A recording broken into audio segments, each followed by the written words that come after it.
FSN Radio. It's all about what's next. Go to financialsurvivalnetwork.com and sign up for your free weekly newsletter. You'll also get 3 free reports. The Financial Survival Network. It's all about what's next. Welcome, and you are listening to the Financial Survival Network. I'm Kerry Lutz, and guess what?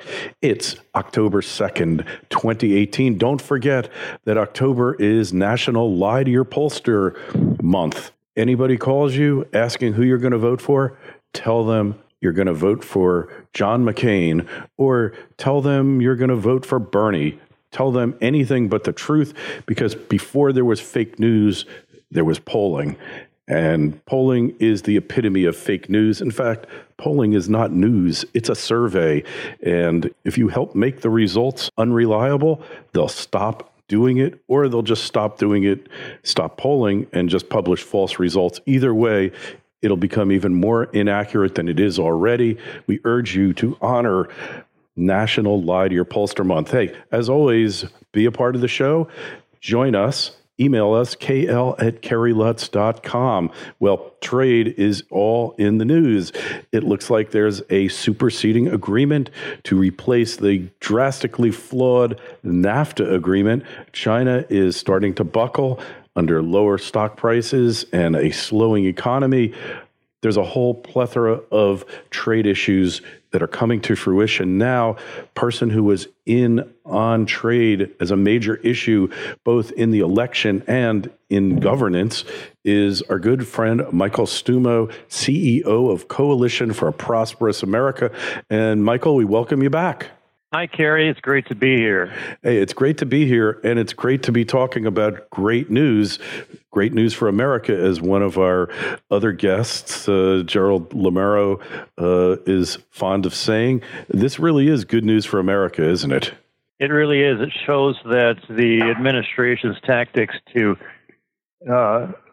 create leverage and to upset where the trade system has been, we've been getting the short end of the stick, where they've been creating leverage with tariffs and steel and aluminum and the like. It causes other players, other countries to come to the table and make a new deal where they were unwilling to do it before.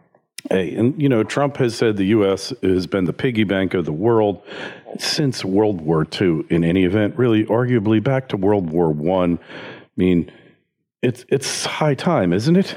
Well, it really is. And, after World War II, when we, were indeed the last country standing, so to speak, we were 50% of the world economy, and you had a better argument for helping others out than who were just sort of, demolished. But now we're just 22% of the world economy. China is rivaling us for regional and global superpower status, and we can't be the piggy bank anymore. We just don't have the money.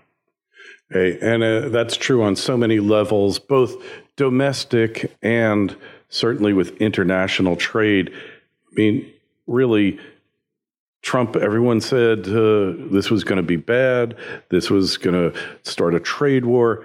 My contention here, Michael, from the beginning, is that there's no such thing as a trade war. This is a media construct, and that basically the trade war was in the mind of the media only. There's no such thing as a trade war. There's economic rivalries, but those don't really rise to the level of a trade war, do they? Right. Yeah, it's economic rivalry. There's some trade rivalry. A trade war doesn't exist. I mean, countries are always doing their own trade strategies. But when they talk trade war, it is only when we do something. But when China or other countries do some intervention, that's not a trade war, only when we do it. So it just doesn't make any sense. Yeah. And I think that Trump has put the lie to it. But there's, when was the last time you saw a headline, Trump's trade war? 5 minutes ago. It seems to be dying out as a meme, right? Doesn't it? Right. Yeah, I guess it is, because they really are. They're coming around and seeing what he's harvesting of it. But with China, they're still calling it a trade war. And when we start, when we get 2 or 3 more months under our belt with China, we'll see it die out as far as that country as well. Yeah, and China they're starting to lift tariffs. They're going to probably start to lift non-tariff trade barriers? Because, look, now that the U.S. has settled with Canada, with Mexico, with the EU, with Korea, with Japan, it's kind of starting to look like China is isolated, isn't it? Right. And China's just a different country, right? They're communist run. They're state-directed capitalism. They're trying to rival us again, as I mentioned, for superpower status. President Xi, they've been China first before we were America first. And President Xi is doubling down on that. They have not admitted that they're doing anything wrong with their commercial espionage against the U.S. And Trump may very well go with another $267 billion in tariffs on top of the existing $250 billion, which would cover trade across all trade from China. So it could be that we are in a period of decoupling from China. We'll see, but that could be what happens. And I find the whole thing really fascinating, Michael, because the so-called know-it-all said, no, you can't do this. Canada, it's like the 51st state, in Mexico, the country will go under. And, I think there is something else in the Mexico agreement, because there's these side letter agreements that don't get exposed to the public for quite a while. But Trump mentioned during his press conference where he announced the agreement with Mexico that they were going to do something about illegal border crossers. I've said from the get-go, from the moment that Trump put the squeeze on Mexico, that what was going to happen was the Mexican government would be sending their military to fortify their side of the border. Nothing's been told about it or said about it. It's just an inkling that I have because, look, immigration and trade, they're really opposite sides of the same coin, aren't they? Well, sure. There's free movement of goods and services, which has been a real problem as companies offshore or, and re-export to the U.S. consumer market. There's free movement of people, which is a huge debate, which you're just addressing right now. There's free movement of capital, which has been a problem for us because incoming foreign money is driving our dollar up too high, so we're non-competitive. So you need a little bit of friction in the system, and there's validity for any nation to, put a little friction in its own national interests on the cross-border movement of goods, services, capital, and people. Hey, and really, it's just the national interest. Every country is supposed to act in its own best interest, hopefully not while injuring other countries, right? At least if we're a nation of nations, a commonwealth of nations, if you will. But the U.S. hasn't acted in its own interest since, I guess we go back really after World War I. We've not acted in our economic best interest. Yeah, that's right. Well, we've determined ourselves as leader of the free world, and that we were with the Cold War, the leader of the free world. But yeah, we gave away big pieces of our economy to other countries in the hopes that they would be friends of ours, and in some cases that worked fine. But now, China has helped. China hasn't grown through free trade; they've grown through mercantilism, through trade cheating. To their credit, they've dragged hundreds of millions of people out of poverty, but the bill has been footed by the U.S. consumer and U.S. industry, and so we just simply can't afford to fund China's rise anymore, or India's rise, or if Africa gets its act together economically to fund the billions in Africa, their rise. They have to find a different model besides the U.S. consumer. Yeah, so totally correct. Couldn't have stated it better myself. It's, Harry Brown, great economist, free trade economic, Austrian economist, said the role of the government in modern trade today is to act as the accommodating loser. And you see that when governments intercede in foreign trade to support their currency, they buy up their currency in the marketplace to create artificial demand, to raise the price of their currency against others. And what happens is they lose billions of dollars in the process. I think the U.S. has been the ultimate accommodating loser, willing to lose trillions of dollars, destroy industries, destroy towns, destroy cities and states.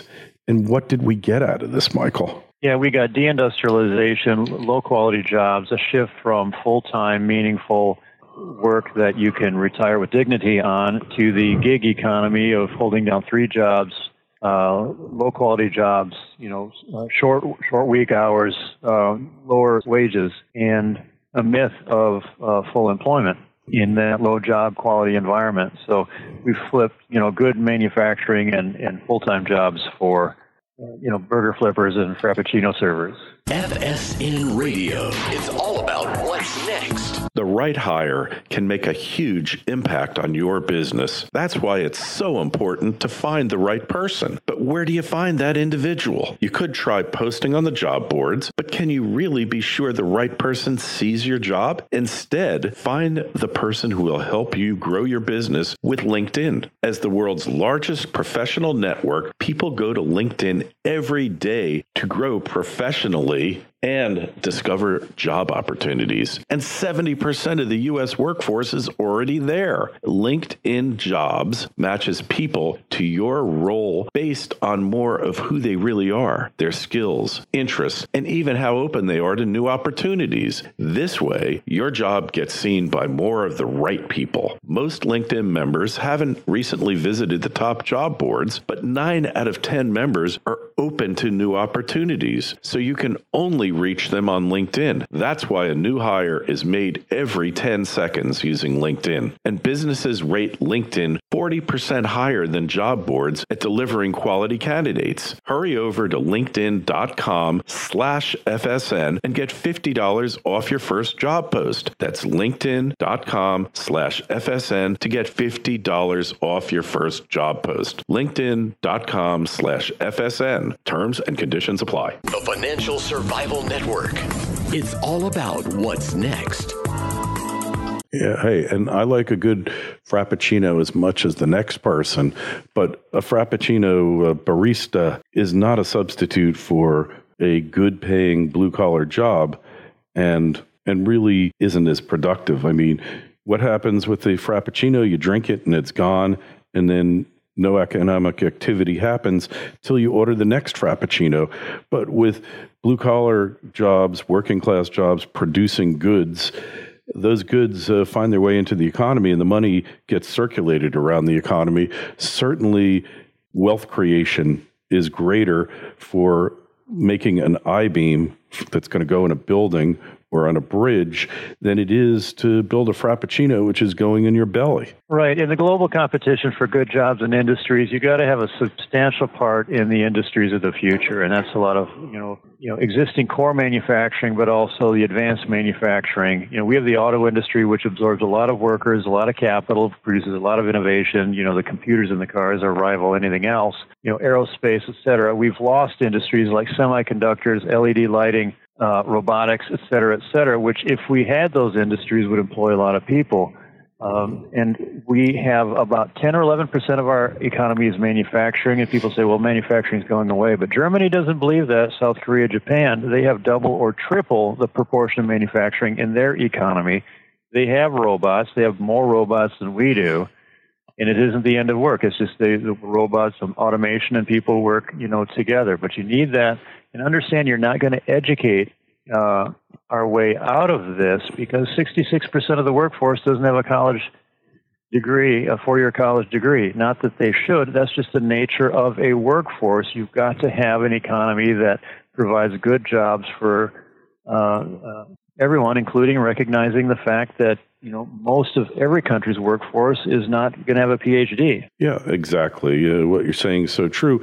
Historically, under 30% of the U.S. population attended college. And look, if a kid really wants to attend college and has a strategy how that degree is going to make them a more successful, productive person, I'm all in favor of it. And we need people to take liberal arts courses for sure. But humanism, feminism, womenism, and social justice warrior making isn't going to help the country or isn't going to help you if you get a degree in one of those on, there's so many absurd ones around here. Let's face it, Michael. And how does that prepare you for the new economy? Well, yeah, that's right. And there's there's a lot of jobs happening right now. I mean, a lot of our members are intermediate goods producers. In other words, they're part of these supply chains for defense, aerospace, automotive, and the like. And they're really growing. The steel and aluminum tariffs have raised their prices a bit, but they're able to pass it on. It's not and they're busier than they've ever been. They're buying new equipment to replace the old stuff. They're seeing business come back from China, and they're hiring people that want to work, that don't have opiate addictions, don't have iPhone addictions. That'll show up, and they just need solid people to work, and they pay good salaries. They're giving wage increases. People that run machines, welders, all kinds of things that you can just even do apprenticeship training for out of high school. And that is a great point. One of our frequent guests, a guy by the name of Lou Weiss, who does manufacturing talk radio, is that the manufacturing sector has way more jobs than bodies out there applying for them, and that the wages, that the compensation is way above what many college grads are receiving once you graduate from college. And it's not unusual to see factory workers making six-figure incomes, especially when you add in the benefits and everything that comes along with it.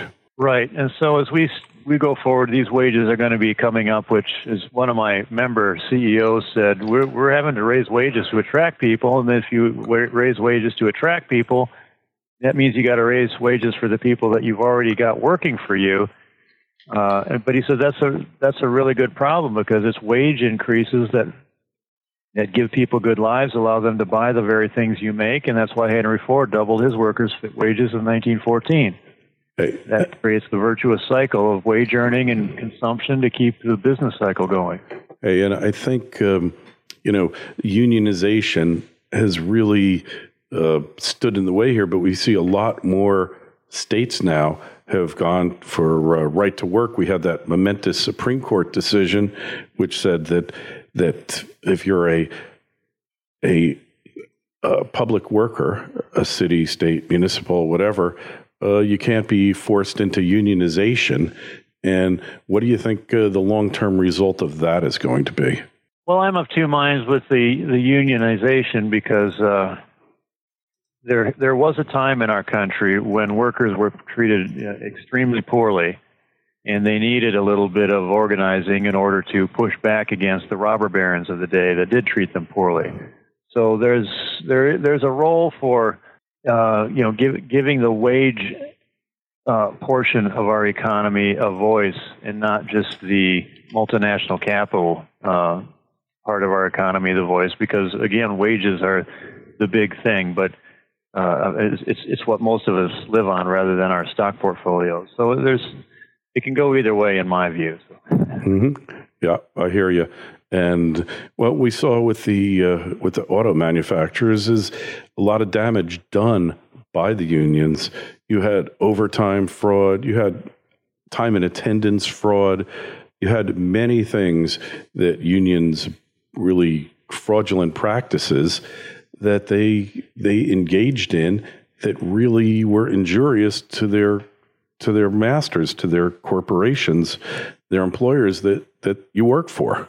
Right. It's a matter of how you implement it. Germany is probably the most booming modern type economy that we have on the planet these days. They're actually a big trade problem because they overproduce and ship their overproduction to us and other countries. But they're highly unionized.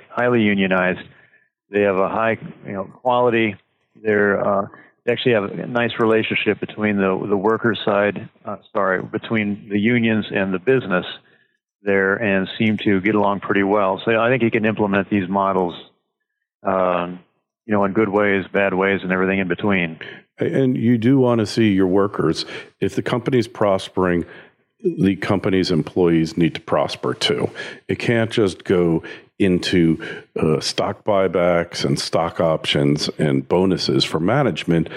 The boots on the ground really need to participate in any prosperity, but on the other hand, if the company's not doing well, then the employees need to feel some pain as well. And I'm not talking about unfairly penalizing them, but they're in it together, right? It's shared benefits and shared burdens. And I think that if the unions actually saw management tighten their belts when times are bad, they would be more apt to do it themselves as well. Definitely, and that's what we've seen across the board, that if the management and the CEOs don't tighten their belts and make everybody do it, nobody likes it at all. At Nucor Steel, which is one of the companies on our board, Dan D'Amico is a former chair of Nucor, who's chair now of our board. When there was a slowdown in 2008, management took a 40 to 50% cut, and all the employees did. There was nobody that was untouched, but they didn't lay anybody off. Mm-hmm. Everybody took a pay cut. They slowed down. Everyone shared the pain. They're not unionized. They just simply did it. Not everywhere, but Nucor is unique. Yeah, well, Nucor is like the new breed of steel producers, and it's a major success story in its own right.